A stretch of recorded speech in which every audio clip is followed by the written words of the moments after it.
네,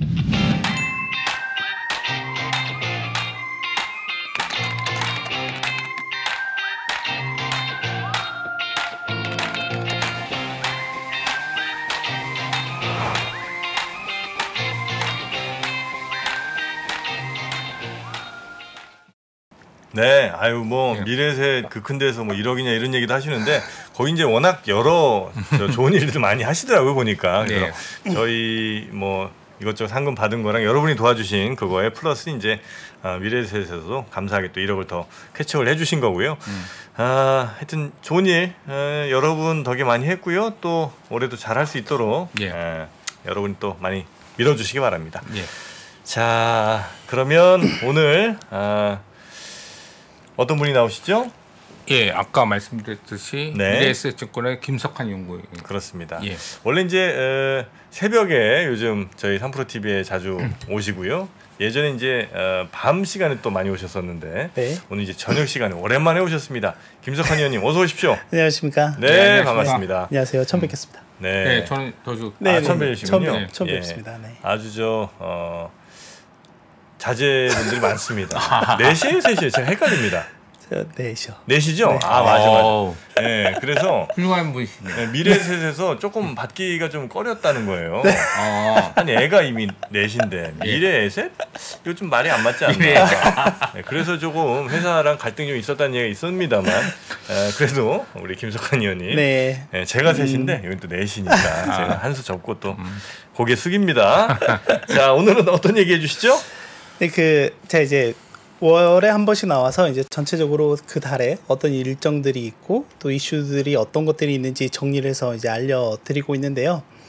뭐 지난달에 이제 처음으로 나와서 말씀드렸던 게 뭐 일단 좀 조심성을 좀 가져볼 필요가 있겠다라고 했고 여전히 거기에 이제 연장선상에 있다라고 좀 보시면 될 것 같은데요. 아무래도 지금 이제 어닝 시즌이 한창 진행 중이 있기 때문에 한번 어닝 시즌에 대해서 한번 리뷰를 좀 해보고 일단 시장을 좀 이렇게 웃으면서 시작을 하긴 했는데 아무튼 이게 끝까지 좀 유지가 될지는 잘 모르긴 하겠습니다만 오늘 좀 준비한 내용을 좀 말씀드려 보면 좋습니다. 일단 어닝 시즌 분위기는 나쁘지 않은 것 같습니다. 뭐 이미 잘 알고 계신 것처럼 준비한 화면을 통해서 한번 보시면은 지금 실제 저희가 이제 분기 어닝 시즌 들어가기 전에 보면 이제 미국 S&P 500 기준으로 보면 이번 1분기에는 8% 정도 이익 증가율이 전년 대비 감소할 걸로 예상을 했는데 막상 지금 뚜껑을 좀 열어보니까 어제까지만 하면 대략 한 57% 정도 S&P 500 기업들 중에 지금 이익을 다 발표했다라고 보시면 될 것 같고 이번 주에도 이제 계속 진행이 됩니다. 그런데 실제로는 한 마이너스 4.5%이니까 상대적으로 나쁘지 않은 모습을 보이고 있는 것 같고요. 실제로 저희가 또 보는 거는 예상 대비 얼마만큼 성과가 좋았느냐 그게 중요하죠. 보잖아요. 그래서 그걸 서프라이즈 비율인데 거의 지금 한 80%에 가깝다. 서프라이즈 비율이? 라고 보시면 될 것 같습니다. 이 정도면 예전 분기들에 비해서 높은 편이에요? 상당히 좋죠. 왜냐하면 지금 이제 저희가 지금 보시면 이게 2021년을 정점으로 해서 계속해서 이제 분기별 하향 추세가 지속이 되고 있는 상황인데 실제 지난해 하반기가 썩 그렇게 좋지 않았었죠. 이미 기업들의 이익 추정치도 계속해서 하향되고 있었던 시점이었었고 그 당시 서프라이즈 비율이 평균 69%였거든요. 그러니까 그에 비하면 상당히 지금 분위기는 나쁘지 않다라고 좀 보시면 될 것 같고요. 근데 이제 전체적으로 보면 이미 이제 어닝 시즌 직전부터 눈높이를 좀 많이 낮춰놓은 그 기저효과도 좀 분명히 있다라고 보면 될 것 같고요. 다만 이제 이런 움직임이 앞으로 남은 기간에도 좀 지속이 될까에 대한 부분도 저희가 좀 이번 달에 특히 뭐 이번 주와 다음 주 정도에 좀 확인을 해봐야 될 것 같다라고 좀 보시면 될 것 같고요. S&P 500인가요? 네, 맞습니다. 네, 일단 저는 US 매크로 중심으로 말씀드리니까요. 근데 또 하나 이제 주목할 부분은 뭐냐면 제가 지난번에 와서 말씀드렸던 것 중에 하나가 뭐였냐면 지금 이익 추정치가 S&P 500 기준으로 보면 이익 추정치가 좀 계속해서 하향 추세가 지속이 되고 있다라고 말씀드렸는데 이게 지금 지난주 기점으로 보면 일단 1분기 같은 경우에는 어닝 시즌 시작과 함께 턴어라운드하는 모습을 보였고요. 근데 올해 연간 전체적으로 보면 지난주에 처음으로 이렇게 돌아섰습니다. 이거는 일단은 좀 긍정적인 포인트라고 봐요. 네, 긍정적인 포인트라고 보는데, 근데 이제 중요한 건 뭐냐면 일단 1분기 저점 대비, 그러니까 직전 저점 대비했을 때는 한 3.6% 정도 상향 조정되긴 했는데, 올해 그 연간 컨센서스가 지금 현재 시장에서 보고 있는 컨센서스가 대략 한 $220 정도이거든요. 근데 여기에는 약간 좀 못 미치는 수준이긴 합니다. 그런데 일단은 바닥에 좀 돌아섰다라고 하는 게 좀 중요하다라고 보면 될 것 같고, 지금 시점에서 시장이 계속해서 강세장으로 가기 위한 필수 조건 중에 하나가 아까 말씀드렸던 것처럼 지금 시장은 올해 연간 전체적으로 $220 정도를 추정한다라고 말씀을 드렸잖아요. 요 레벨을 넘어서는 게 중요하다라고 보시면 될 것 같습니다. 그래서 이 움직임을 이제 주간 단위로 제가 계속해서 팔로우하고 있기 때문에 여러분들께서도 이런 부분들을 좀 같이 체크해서 좀 보시면 좋을 것 같다라고 좀 말씀을 좀 드리고 싶고요.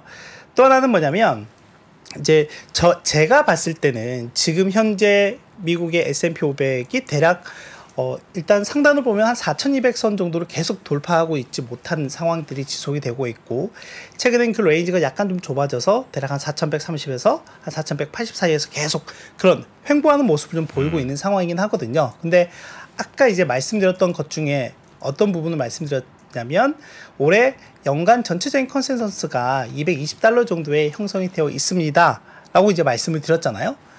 그렇다라고 하면 현재 시장에서 보고 있는 밸류에이션을 감안을 해서 본다라고 하면 지금 현재 수준이 어떻게 보면 S&P 지수가 갈 수 있는 상단에 와 있는 수치다라고 하는 거고요. 이제 그렇기 때문에 앞서 말씀드렸던 것처럼 이 컨센서스가 우상향하는 모습을 보여야 우리가 거기에 대한 다시 한번 그 지수에 대한 리레이팅이라고 하겠죠. 네, 그걸 할 수 있다. 컨센서스가 올라야 돼요? 아니면 컨센서스 자체가 올라야죠. 컨센서스는 비슷한데 또 서프라이즈 나오면 그게 더 좋은 건 아니에요 혹시? 컨센서스가 같이 올라가야 되는 거죠. 그러니까 제가 여기서 말씀드리고 싶은 거는 지금 현재 지수가 앞으로 1년 후에 있을 이익과 밸류를 감안한 적정 수준이라고 하면 이게 앞으로 더 높게 올라가기 위해서는 이 컨센서스에 우상향하는 게 필수적이다라고 말씀을 드리는 거죠. 그런데 이제 보시면 아시겠지만 최근에 증시가 올라가는, 뭐 우리나라도 좀 마찬가지긴 하지만 올라가는 그런 모습들이 과연 아주 좋은 퀄리티를 갖고 올라가는 거냐라고 하는 질문에 답해 본다라고 하면 꼭 그렇지는 않은 것 같다라고 하는 거죠. 그러니까 이제 그 중에 하나가 뭐냐면 제가 이제 최근 한두 달 사이에 올라갔던 시장의 움직임은 거의 뭐 대형주들, 그러니까 여러분들이 잘 아시는 빅테크들 중심으로 계속 올라갔다라고 보시면 될 것 같고, 그럼 그 빅테크들의 상승이 중소기업, 중견기업, 소기업 이렇게 낙수효과처럼 이어지는 모습들이 있었느냐라고 하면 꼭 그렇지는 않은 것 같다라고 하는 거죠. 지금 보시면은 S&P 100 지수 같은 경우에는 전체적으로 보면 계속해서 우상향하는 모습을 좀 보이고 있지만 이제 러셀 마이크로캡이라고 해서 상당히 좀 소기업들 중심이죠. 이 소기업들은 거의 뭐 주가가 연저점에서 횡보를 하고 있는 모습을 좀 보이고 있다라고 하는 거고요. 또 하나는 이제 저희가 여러분들이 아시는 그런 빅테크들을 중심으로 해서 보는 게 보통 이제 나스닥 100 지수이잖아요. 그 나스닥 100 지수가 지금 요 기간이 저희가 은행 사태가 터지고 나서 지난주까지 보면, 그러니까 4월 말까지 보면 대략 1,400포인트 정도 올랐는데, 이 오른 것들을 상승하는데 어느 기업들이 기여를 많이 했느냐라고 하는 걸 요걸 좀 나타낸 표이거든요. 보시다시피 마이크로소프트가 거의 한 340포인트 정도이고요. 그러니까 전체적으로 한 탑 6, 6개 되는 기업들이 전체 상승의 70%를 차지하더라라고 하는 거죠.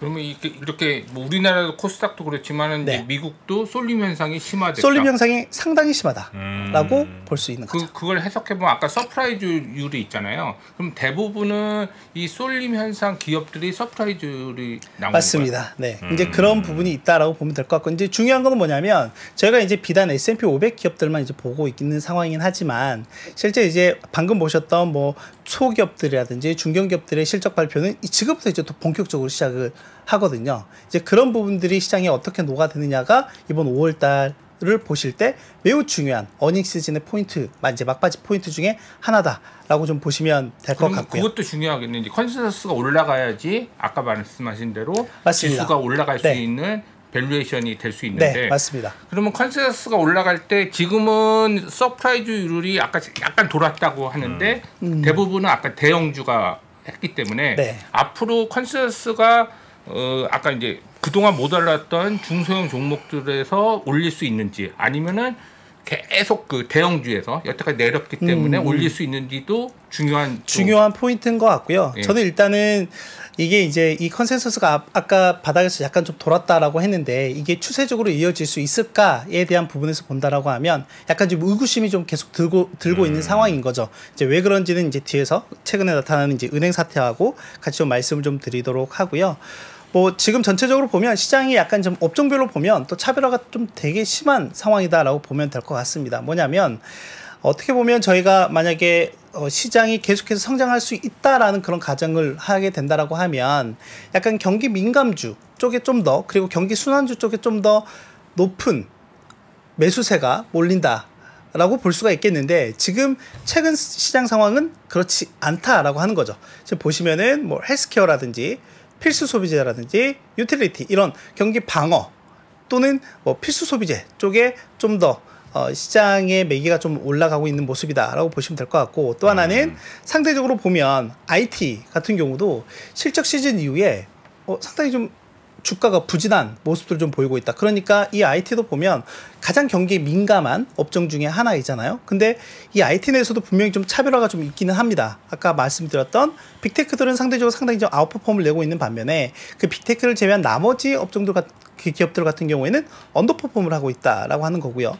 그리고 지금 시장의 가장 큰 관심은 결국에는 이제 이 은행과 관련한 금융 쪽의 시스템에 대한 이제 얘기인 건데 그런 관점에서 본다라고 하면 뭐 금융 섹터의 부진이라든지 리츠 같은 경우도 최근에 좀 부진한 모습들 좀 보이고 있더라라고 하는 거죠. 그리고 또 상대적으로 보면 에너지 같은 경우에는 지금 뭐 유가가 가장 키 팩터가 될 텐데 유가에 대한 불안한 요인들이 좀 움직임이 나타나고 있고 실제 작년에 상당히 아웃퍼폼할 만한 이익들을 어닝을 냈었기 때문에 올해는 그 어닝에 대한 기대감이 상당히 좀 떨어지는 게 사실이다라고 좀 보시면 될 것 같습니다. 그래서 지금 업종별로 보면 약간 시장은 분명히 좀 경기 방어 쪽에 좀 더 포커스가 좀 맞춰져 있다라고 보시면 될 것 같고 네. 이게 앞서 이익과 저희가 이제 보고 있는 이익과 좀 연계해 보면 과연 시장이 여기에서 계속해서 이익 추정치를 상향 조정할 만한 요인들이 그렇게 많이 보이고 있지 않은 상황이 이 업종별 흐름에서도 좀 나타나고 있는 모습이다라고 보시면 될 것 같습니다. 그렇게 보면 앞으로는 컨센서스가 올라갈 확률이 많지 않다는 거네요. 그런적으로. 네, 저는 일단 그렇게 보고 있는 상황이고요. 이제 그렇다라고 하면 결국 이제 모멘텀이라고 하는 게 필요할 거잖아요. 그 주가는 못 간다는 거죠. 현재까지 말씀은. EPS 맞나? 측면에서 보면 네. EPS 증가율 측면에서 네. 보면 그럴 가능성이 좀 있다. 그래서 라고 하는 거고. 모멘텀을 지금 어떤 그래서 이제 모멘텀이라고 하는 게 필요하고. 이거 지금 미국 주식. 네. 그러니까 이제 네. 가장 미국 주식 못 가면 뭐 당연히 우리나라도 우리도 못 못 가는 가니까. 거죠. 네. 그래서 일단 모멘텀이라고 하는 게 필요하고 일단 연초에는 확실히 좀 AI가 방향성을 확 잡아준 것 같기는 해요. 최근에 빅테크들이 실적 발표에서도 보면 이 AI를 언급한 횟수들이 부쩍 늘어났거든요. 그리고 심지어 아마존 같은 경우에도 아마존은 실제 이 데이터 센터뿐만이 아니라 이 물류 창고를 계속해서 투자를 해야 되는데 이 AI 투자 비중이 좀 높아지다 보니까 물류 창고 우리 더 투자 못할 수도 있을 것 같아라는 투자 비중 좀 조절하겠다라는 이런 내용들도 지난주에 나왔었잖아요. 그런 측면에서 본다라고 하면 일단 저는 일단 시장이 올라가기 위한 가장 필수적인 요건 모멘텀은 아까 말씀드렸던 계속 말씀드렸던 서두에서 말씀드렸던 이익 증가가 반드시 필요하다라고 하는 건데 결국엔 그 이익이 정체가 된다라고 하면 기업들의 주가 움직임도 다소 따라서 부진할 수밖에 없다라고 하는 거고 이제 그걸 우리가 가장 좀 잘 나타낼 수 있는 게 만약에 이 모멘텀이 계속해서 좋아진다라고 하면 주가가 계속해서 승승장구할 거예요. 그러면은 계속해서 신고가가 나오게 되겠죠. 그런데 지금 움직임을 좀 살펴보시면 S&P 500 내에서 보면 52주 신고가와 신저가가 일단 상단에 걸려 있는 모습이에요. 그리고 이 움직임이 지수에도 그대로 묻어나고 있다라고 보시면 될 것 같고 만약에 요게 상당히 세게 뚫고 올라가는 모습이 나오면 지금 계속 그 상단에 갇혀 있는 그런 지수 저항대도 돌파할 가능성도 이게 무슨 그래프예요? 라고 보시면 될 것 같습니다. S&P는 이제 밑에 있는 빨간색이 S&P인 것 같고. 요게 S&P 500 주황색 네. 라인이 S&P 500 지수이고요. 검정색은? 요 검정색 라인은 S&P 500 지수 중에서 네. 구성 종목들이 500개가 있을 거잖아요. 네. 그 중에 52주 신고가를 낸 기업들 수와 네. 52주 신저가를 낸 기업들 수를 뺀 거예요. 신고가에서 신저가를 빼면 그건 무슨 의미인 거죠? 그러니까 이 말인즉슨 신고가가 많으면 네. 그만큼 시장이 강세라고 하는 거죠. 네. 그러니까 신고가가 많으면 많을수록 지수도 덩달아서 같이 올라가는 모습을 보이겠죠. 상승 종목 수가 그날 하루 맞습니다. 많으면 오르는 것처럼. 네. 그 0이 이제 저쯤에 있고 지금 0 보다 근처에 있네요, 그냥. 조금 위에 있는 거죠. 네. 네네네. 그러니까 과거에 2021년 이제 21년 하반기부터 20년 넘어오는 이 시점에서 보면 대략 이런 신고가의 신저가를 뺀 개수가 평균적으로 한 80개 이상, 80개에서 100개 정도가 됐었는데 지금은 이제 거의 뭐 0의 수렴에 있는 상황이다라고 좀 보시면 될 것 같고요. 그래서 이런 부분들을 여러분께서 한번 보실 때 테크니컬하게 참고해서 보실 만한 포인트 중에 하나다라고 정리해서 좀 말씀을 좀 드리고 싶고요. 근데 이제 문제는 뭐냐면 지금 은행 위기가 계속되고 있고 제가 지난달에도 계속 은행 위기 중심으로 해서 말씀을 여러 차례 좀 드리긴 했는데 요거는 이제 가져온 그림은 뭐냐면 지금 올해 지금 2달 동안에 엊그저께 퍼스트 리퍼블릭 은행까지 해서 3개 은행이 무너졌는데 지금 과거 미국 은행 파산했던 그런 케이스들을 좀 모아봤을 때 이제 가장 컸던 거는 2010년대 초반에 이제 워싱턴 뮤추얼 은행이고요. 요거를 JP 모건이 가져갔었습니다. 인수했고 지금 그리고 2, 3, 4등 차지하는 게 최근 2달 동안에 일어난 사태다라고 보시면 될 것 같아요. 자, 그렇다라고 하면 제가 이제 말씀드리고 싶은 거는 어떻게든 지금 시장은 이걸 잘 봉합을 해서 가고 있는 상황이긴 하지만 이게 이번에는 정말 다를까에 대한 의구심인 거죠. 네. 그런 상황인 거죠. 이제 그런 부분도 좀 팔로우해서 말씀을 좀 드려보면 4월 중순경에 무디스에서 지금 보시는 거는 11개 이제 지역은행들에 대한 신용등급이나 투자 의견들을 다 하향 조정을 했거든요. 네. 대폭 하향 조정하는 모습들이 좀 나타났었고 그리고 또 하나는 뭐냐면 지금 제가 이제 어제자 기준으로 좀 돌려보면 연초 이후에 미국 내 이제 지역은행들의 주가 움직임을 한번 살펴보시면 여기 지금 시그니처나 SVB 은행이나 펄스 리퍼블릭 요거 같은 경우 이제 세 개는 다 아까 보셨던 것처럼 파산을 했죠. 그러니까 주가는 이제 이 상태이고 연초 이후 수익률 나머지 이런 지역은행들의 움직임을 보더라도 상당히 좀 위태위태한 모습을 좀 보이고 있는 상황인 마이너스 거죠. 97% 뭐 이렇게 되는 거예요. 네, 지금? 이제 이것들은 다 휴지 조각이 됐죠. 네, 이것들은 다 휴지 조각이 된 것들이죠. 주가가 예를 들면 10,000원이었다가 그냥 80원 되고 뭐 이렇게 된 거예요, 지금? 그렇죠. 이것들은 이제 다 파산했잖아요. 앞에서 이렇게 보셨던 것처럼 네, 파산했고 이제 나머지가 어디가 될 거냐. 근데 이제 간밤에 그 시티 그룹의 프레이저 CEO가 좀 의미심장한 말을 했습니다. 그 JP 모건의 제이미 다이먼 회장과는 좀 약간 상반된 얘기를 좀 하긴 했는데 다이먼 회장은 그 퍼스트 리퍼블릭 은행을 인수하는 과정에서 이제 뭐 지역은행 위기는 끝났다 뭐 이런 얘기를 하긴 했지만 시티의 프레이저 CEO 같은 경우에는 이제 은행들 간의 통합은 앞으로 더 있을 수 있다 이런 얘기를 좀 했거든요. 그러니까 그 멘트가 저는 아직까지는 계속해서 위기가 진행 중이구나라고 좀 생각을 하고 있고 그렇다면 차기 후보군들은 이런 데서 나올 수 있겠구나라고 하는 거죠. 그리고 또 하나는 뭐냐면 지금 이렇게 무디스에서 신용등급이라든지 투자 의견을 하향 조정하는 게 어떤 의미를 갖느냐라고 봤을 때 이 은행들 같은 경우에 신용등급이 낮아지게 되면 자연스럽게 조달 비용이 높아질 수밖에 없고 이거는 은행의 수익성을 악화시키는 요인 중에 하나다. 라고 보시면 될 것 같습니다. 최근에 이제 은행들 같은 경우가 이런 위기 사태가 계속 지속이 되다 보니까 예금 확보를 위해서 상당히 예금 금리 수준을 높이고 있는 상황이거든요. 그렇게 되면 이제 은행들 같은 경우에는 출혈 경쟁이 발생할 수밖에 없고요. 참고로 JP 모건의 예금 금리는 0.01%입니다. 네. 이제 그런 관점에서 봤을 때, 그러니까 0.01%의 예금을 가지고 뭐 4% 내지 5% 또는 6에서 7%의 대출을 일으키면 그 레버리지가 엄청나잖아요.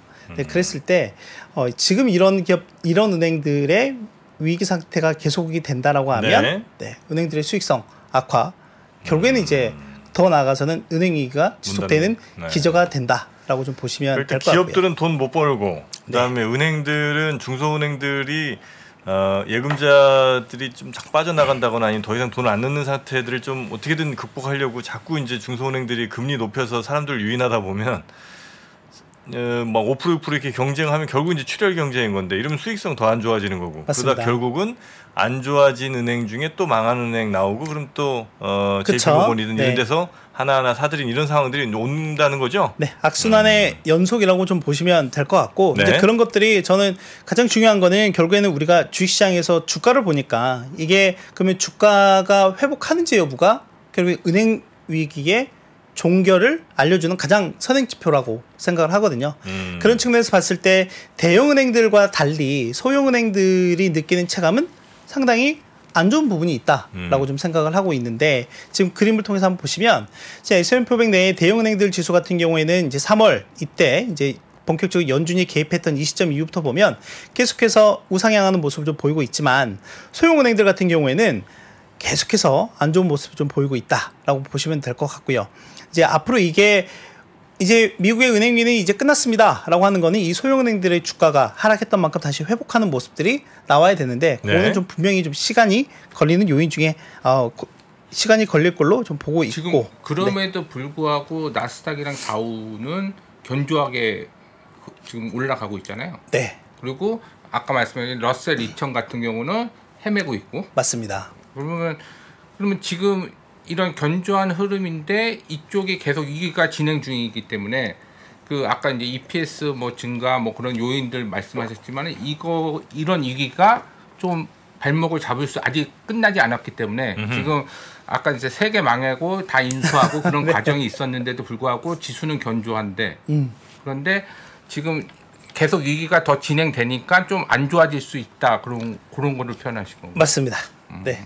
결론적으로 이제 그 결론은 이제 그렇다라고 보시면 될 것 같고 그 중간 과정에 우리가 이제 봐야 할 요인들을 이제 보면서 이제 말씀을 드리고 있는 건데 네. 이제 또 하나는 뭐냐면 이제 아까 3월 중순 이후에 보면 전체적으로 대형은행들의 주가가 좀 견조했고 소형은행들은 계속 안 좋아지는 이런 부분들 속에서 연준의 역할이 분명히 좀 있었거든요. 연준 같은 경우가 이제 시장에 긴급 자금을 이제 지원을 하면서 전체적으로는 이제 안정을 도모했다라고 좀 보시면 될 것 같은데 지금 이게 전체적으로 좀 줄어드는 과정 속에서 지난주 기준으로 보면 다시금 좀 올라오는 상승하는 모습을 좀 보이기도 했었고 또 하나는 여기 이번에 그 긴급 자금 지원 중에 뭐냐면 이 BTFP라고 해서 연준이 담보가 될 만한 것들을 그러니까 담보가 될 만한 거는 이제 모기지 채권이라든지 국채거든요. 그걸 담보로 해서 은행들에게 대출 내주는 또 프로그램이 있었는데 이번에 퍼스트 리퍼블릭 은행 같은 경우에도 여기서 대략 한 130억 달러 정도를 조달을 받았거든요. 네. 네, 그럼에도 불구하고 파산을 했죠. 네, 그러니까 이번에 이 BTFP 연준이 실행한 이 정책에 대해서도 약간의 실효성에 대한 의문이 좀 커질 가능성도 있다라는 점을 좀 체크해서 보시면 될 것 같습니다. 네. 자, 그러면 이제 결론적으로 주가에 이렇게 긍정적인 영향을 줄 만한 상황들은 별로 없는 것 같고요.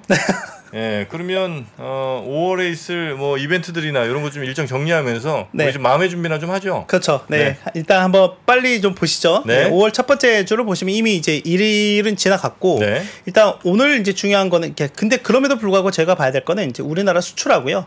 ISM 제조업 지수의 움직임을 좀 봐야 될 것 같고요. 이걸 뒤에서 좀 간략하게 말씀드리고 이번 주는 이제 고용 주간입니다. 그래서 졸츠가 오늘 밤에 발표가 되고 내일 수요일에는 ADP 민간 고용이 발표가 되고요. 이제 목요일에는 민간단에서 챌린저 정리해고 보고서가 나올 예정입니다. 그리고 이제 금요일에 미국 고용 보고서가 나오고요. 이제 이번 주에 가장 또 중요한 것 중에 하나가 FOMC 회의가 있죠. 2일과 3일 현지 시각입니다. 있을 예정이고 그럼 이게 우리나라 시각으로는 이제 목요일 날 딱 이제 금요일 날이 우리나라 어린이날로 휴장이기 때문에 목요일 새벽에 이제 온전히 이제 반영이 될 거다라고 보시면 되겠고 이제 목요일 날 애플의 실적이 장 마감 후에 있을 예정입니다. 그래서 이런 굵직한 이벤트가 이번 주에 좀 대거 몰려 있다. 라고 보시면 될 것 같고요. 이제 하나씩 좀 말씀 좀 드려보면 일단 우리나라 4월 수출은 14% 정도 감소를 했어요. 전년 동기 대비로 보면. 그리고 미국 ISM 제조업 지수도 보면 전월 대비 소폭 개선되는 모습을 좀 보이긴 했지만 그 안에 세부 항목들 중에 뭐 생산이라든지 신규 주문이라든지 이런 것들이 좀 여전히 부진한 모습을 좀 보였다라고 본다라고 하는 측면에서 본다라고 하면 일단 가장 좀 상관성이 높은 지표들 간의 움직임을 좀 보면 아까 제가 말씀드렸던 것처럼 결국에는 이제 이익이 올라가는 모습을 좀 보여야 하는데 네. 앞선 지표들을 보면 여전히 이익 추정치가 하향되는데 좀 더 높은 압력을 가하고 있다라고 정리를 좀 해볼 수가 있을 것 같고요. 그리고 또 하나는 이제 미국 내에서도 보면 각 지역별로 그 각 지역 연방준비은행에서 제조업 경기와 관련한 지표들을 발표를 하거든요. 근데 이거는 전체적인 추세가 매우 중요합니다. 추세를 한번 살펴보시면 뭐 이쪽 5개 지역에서 발표하는데 전체적으로는 추세가 우하향하는 모습을 좀 보이고 있다. 그리고 또 하나는 지난 3월달 데이터가 더 급감하는 모습을 좀 보였다라고 보시면 될 것 같아요. 근데 여기서 유독 뉴욕주 같은 경우는 좀 튀는 모습이 나왔거든요. 뉴욕주 같은 경우는 이제 보시다시피 요 변동성이 월간 변동성이 매우 큰 모습을 좀 보이고 있긴 합니다. 그래서 요게 추세적으로 올라오는지가 매우 중요하다라고 보시면 될 것 같고 이게 그래서 각 지역별 제조업 경기 움직임은 추세적인 움직임을 보는 게 좀 중요하다라고 좀 말씀드리고 싶고 또 하나는 시카고 연은에서 미국에서 엄청나게 많은 그 데이터가 발표가 되잖아요. 그 데이터들을 총 지수화한 네. 연방 국가 활동 지수라고 하는 게 있는데 요 같은 경우에는 0을 기준으로 해서 0보다 높으면은 평균 성장률보다 높게 나온다라고 하는 거고 0을 하회하게 되면 성장률보다 낮게 유지가 된다라고 하는 건데 지금 보시면은 0을 하회하고 있는 상황이다라고 보시면 될 것 같고요. 그렇다 보니까 계속해서 성장률이 높아지는 것보다는 좀 낮아지는 쪽에 대한 무게가 좀 더 쏠림이 있다라고 좀 보시면 될 것 같습니다.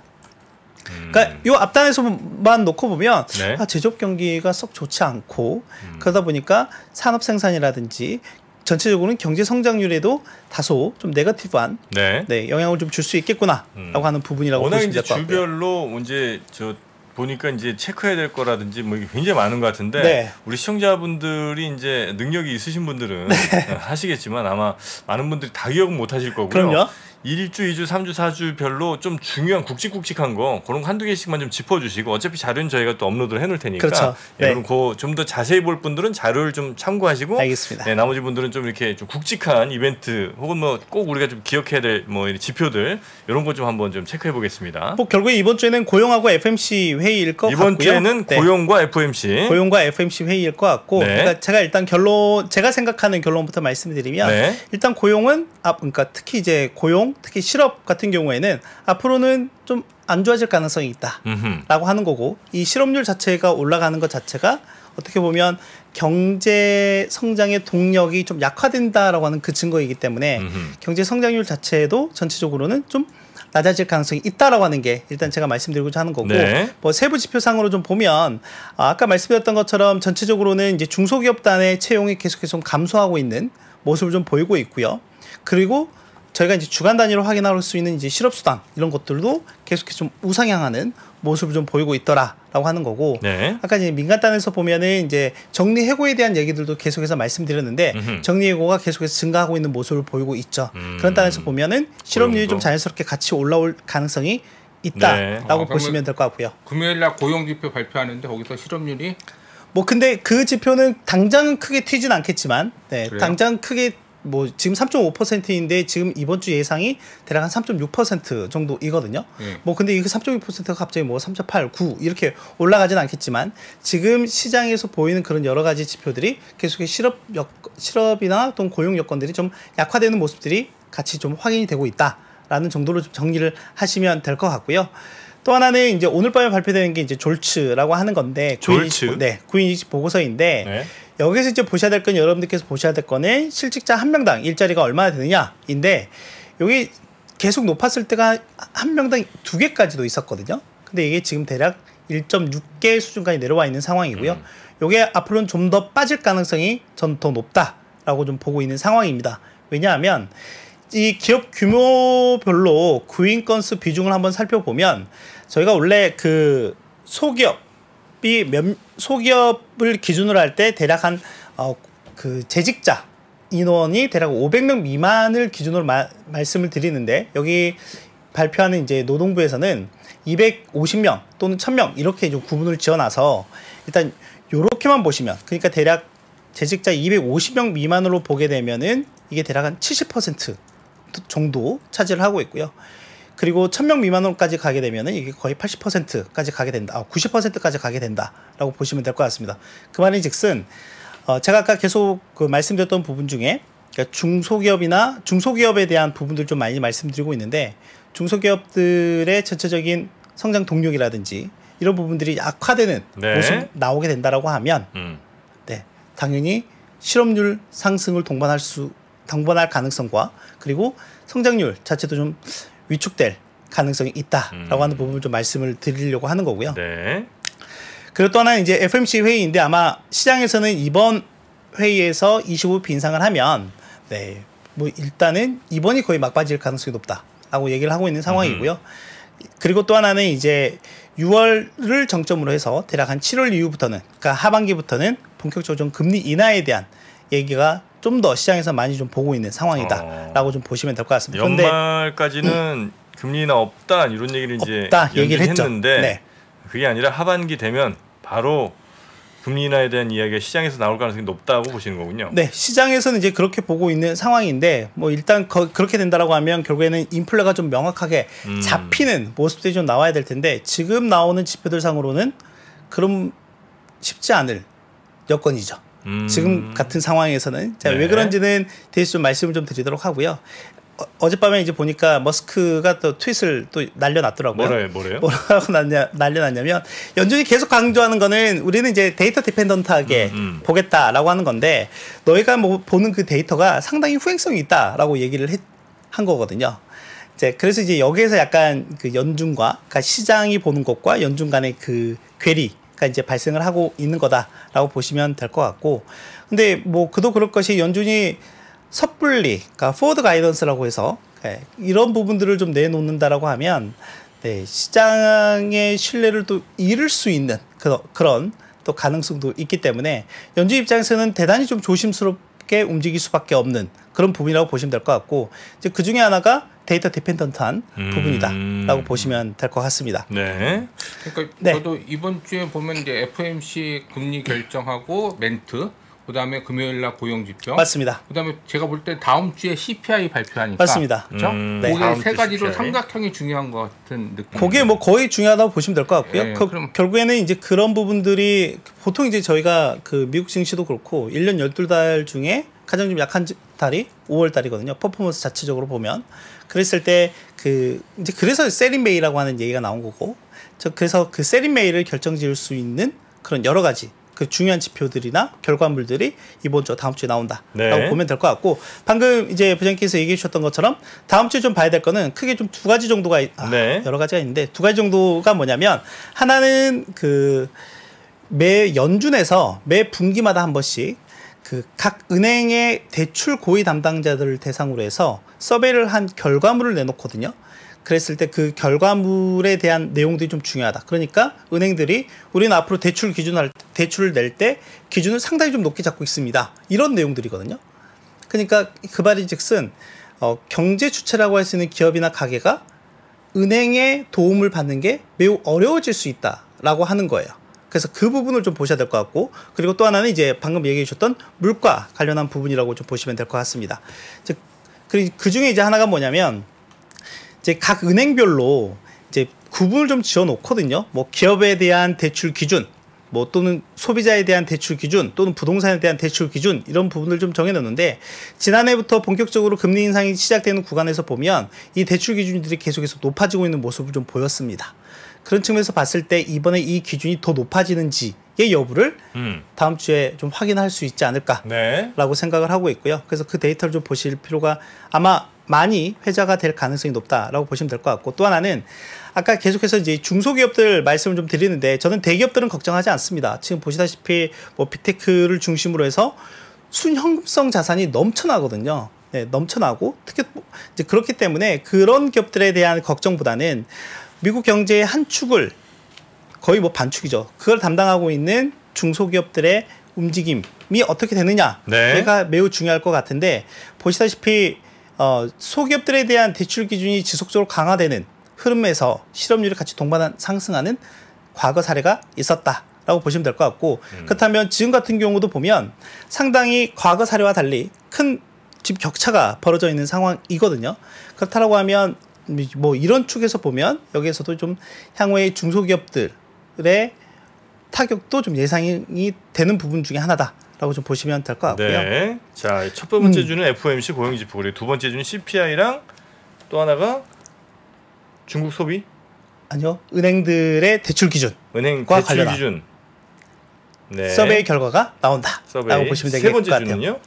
세 번째 주로 바로 가도록 하시죠. 예, 시간이 거의 지금 이제 그래요? 별로 안 남아서 알려만 주시는 걸로 가야 될 것 같습니다. 세 번째 주는 뭐뭐 있습니까? 세 번째 주는 실물 경제 지표들이 나와요. 실물 경제 지표. 네, 산업 생산이나 소매 판매 이런 부분들이 나오는데 저는 일단 미국의 소매 판매가 매우 중요하다라고 생각을 하고 있어요. 소매 판매. 네, 뭐 아시는 것처럼 일단은 뭐 미국은 GDP의 70%가 소비로 이루어져 그렇죠. 있기 때문에 그리고 이 소매 판매와 더불어서 네. 월마트라든지 네. 타겟이라든지 뭐 홈디포 이런 유통주들의 실적이 발표가 되거든요. 근데 네. 작년 이맘때를 좀 돌아가 보서 생각을 해보면 작년에 유통주들의 어닝 가이던스가 썩 그렇게 좋게 나오지 않으면서 네. 주가가 한번 크게 좀 출렁거렸던 적이 있기 때문에 물론 작년에 비하면은 이제 기대치는 좀 낮아져 있는 상황이긴 하지만 네, 이번에는 또 어떻게 나오는지 좀 봐야 될 것 같고 실제 그런 움직임상에서 보면 지금 1분기 GDP가 좀 상당히 선방해서 나온 모습을 좀 보이긴 했지만 네. 3월 중순경에 뭐 애틀란타 연에서 예상을 했던 게 대략 1분기에 3.5% 정도 성장을 할 거야라고 했는데 마지막 최종 결과치는 1.1%였거든요. 그런데 네. 이렇게 급감했던 가장 큰 이유 중에 하나가 개인 소비와 관련한 부분들이 반토막이 났다라고 보면 될 것 같아요. 그래서 이 추세적인 움직임이 이번 달 또는 2분기에 계속해서 이어지는지 여러분들께 좀 잘 보실 필요가 있을 것 같습니다. 세 번째 주 소매 판매 그리고 산업 생산 지표가 있고요. 네 번째 주요? 네 번째 주하고 이제 다섯 번째 주 같은 경우에는 네. 이제 대체로 월 초반에 중요한 이슈들이 다 끝나다 보니까 이제 마지막 주로 가게 되면은 뭐 이제 다시 한번 회귀하는 그런 모습일 텐데요. 일단은 실적 중에서는 엔비디아 실적이 좀 예정이 되어 있다라고 보면 될 것 같아요. 그리고 FMC 6월 달에 또 바로 예정이 되어 있기 때문에 FMC 의사록이 나옵니다. 그래서 FMC 의사록에서는 이번 5월 FMC에서 좀 구체적으로 어떤 내용들 그리고 특히나 지난 3월 회의 때 그 마일드 리세션이라고 하는 그 경기 침체에 대한 부분들이 좀 구체화되는 모습이 좀 나타났기 때문에 네. 여기에 대해서 어떤 내용들이 좀 나오는지 좀 봐야 될 것 같고요. 이제 5월 마지막 주에 가면은 베이지북이라고 해서 항상 그 연준 회의 FMC 직전에 나타낸 지역별 경기 동향 이런 부분들이 좀 같이 나오니까 같이 참고해서 네. 보시면 될 것 같습니다. 그 25일날 아까 보니까 우리나라 금통위원회도 중요한 거 아니에요? 아, 우리나라 금통위가 또 있군요. 네, 25일. 네, 금통위는 거의 뭐 동결에 가깝게 좀 보고 있죠 시장에서는. 네. 그건 이제 25일, 5월 25일에 우리 금통위가 있으니까 아마 동결로 보지만 또 미국이 올렸는데 우리 안 올리고 계속 그냥 벌어지는 걸 용인할 건지 아니면 지금 환율이나 이런 것들을 볼 때 한번 올릴 수밖에 환율이 없는지는 문제죠 지금 가장 크게. 우리나라는 그쵸 환율이 가장 큰 문제입니다. 지금 그런 시점에서. 것들 한번 5월달에 있을 여러 이벤트들 잘 체크를 좀 해봐야 될 것 같습니다. 자, 오늘 우리 김덕환 의원님과 함께 5월에 챙겨봐야 될 여러 가지 지표들 그리고 이벤트들 한번 체크를 해봤고요. 요 자료 말씀 주신 것보다 훨씬 더 자세하고 친절한 자료가 저희 삼프로TV 앱에 또 업로드 돼 있으니까 그것도 한번 참고하시면 어떨까 싶습니다. 자, 오늘 고생 많으셨고요. 감사합니다. 머지않은 날 다시 뵙겠습니다. 네, 알겠습니다. 고맙습니다. 네, 고맙습니다. 장 시작 전부터 종료까지 쏟아지는 수많은 뉴스와 정보들. 이 중에서 어떤 것이 투자에 정말 도움이 되는 정보일까요? 3프로의 증시 셔터맨 박근영 마스터가 직접 정보를 선별하고 투자의 힌트를 드립니다. 시간도 아끼고 투자 아이디어도 얻는 시간, 박근영 부장의 마켓 힌트와 함께 하세요. 자세한 사항은 3프로TV 앱과 홈페이지를 확인하세요.